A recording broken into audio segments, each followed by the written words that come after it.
Check, check, check, check. Check, check, check, check. Check, check, check. Okay, what? I sent it to you.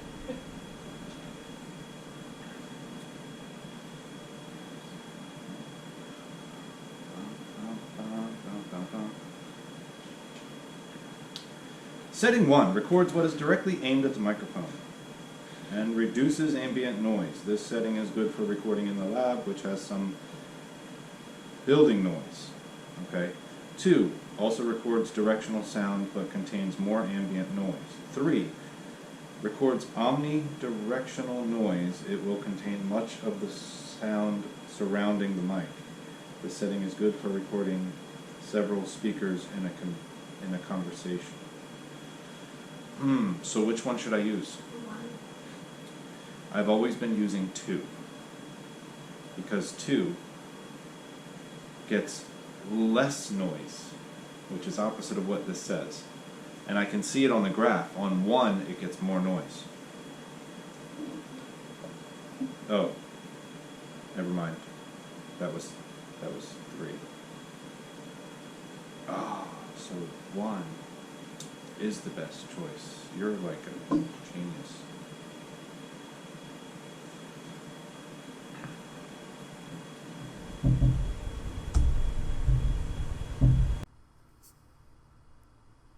Well, I mean, you're either like a genius or just someone who reads the manual. Or someone who reads the manual.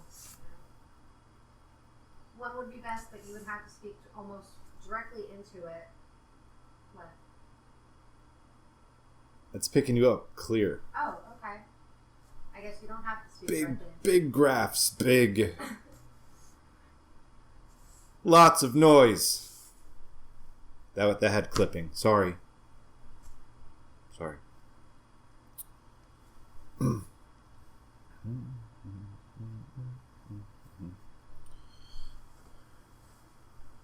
Dell, Mac, TV, lights in TV. My head is covering some of the lights in the TV. Phone. I'm getting used to being reverse on camera somehow. Getting used to this. Alright, so I'm going to aim for approximately 5 minutes. I'm also going to aim to use 75 ums. Or less. Hopefully less. But no more than 75 because that would be embarrassing. Right. Summary. My goal is to get a summary. An appropriate summary instead of, that's fun. Click. That's stupid. You guys should watch that. You're not going to watch that ever. Not going to watch that video ever. I got to stop slapping my... That's what those spikes are because I'm Italian. Okay.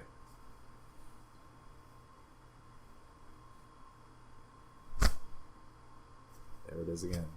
Just keep my hands going.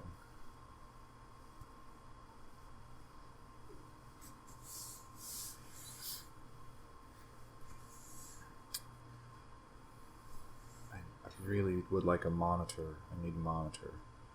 Oh, if you buzz, I'm going to kill you. I'd like to just...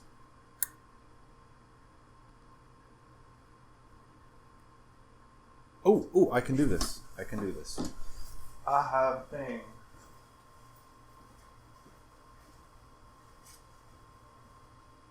How's the thing? Or the thing? Or precisely what I'm trying to do. Oh, but if you buzz. Oh, but.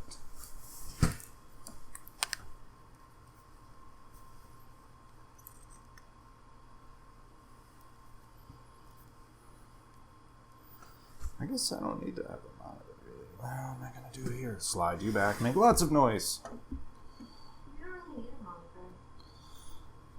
Because then you're going to focus on that instead of looking at the camera like you're having a conversation. Yeah, but I'd like to be able to glance at it. Because when I make certain gestures, I want to make sure that it's a matter of QC. This guy's pretty cute.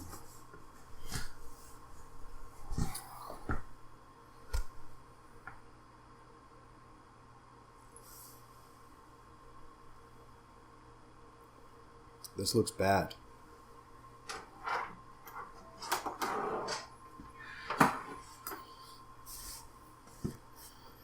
Where are you going? Oh man, not on camera.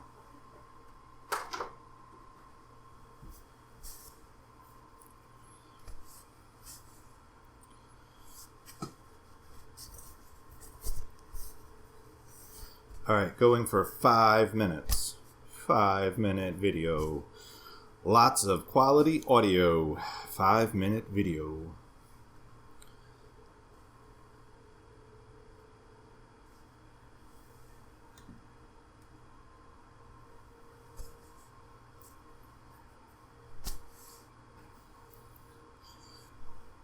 I wanted to take a minute to talk a little bit about this Dell. It's an Inspiron. It's an Inspiron 15. So it's a 15 inch, and it's the 5555 model or the 5555, depending on how you'd like to repeat yourself. This model had an issue, and it's not uncommon, but not super common either. The thing is, let me put it this way. So the client comes in, and the complaint is that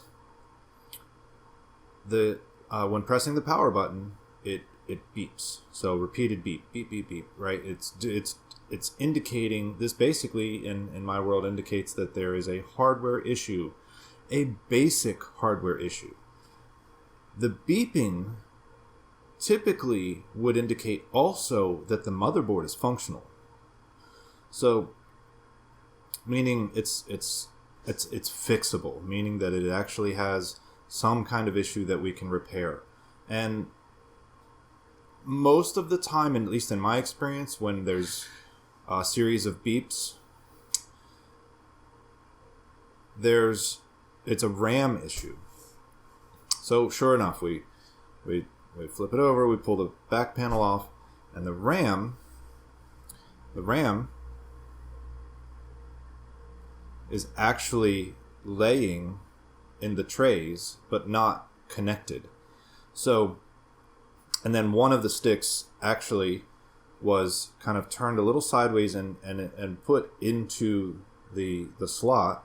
So it's making some connection, but the rest of it is actually out. So this either took a fall or there had been someone else into it trying to figure out what was wrong.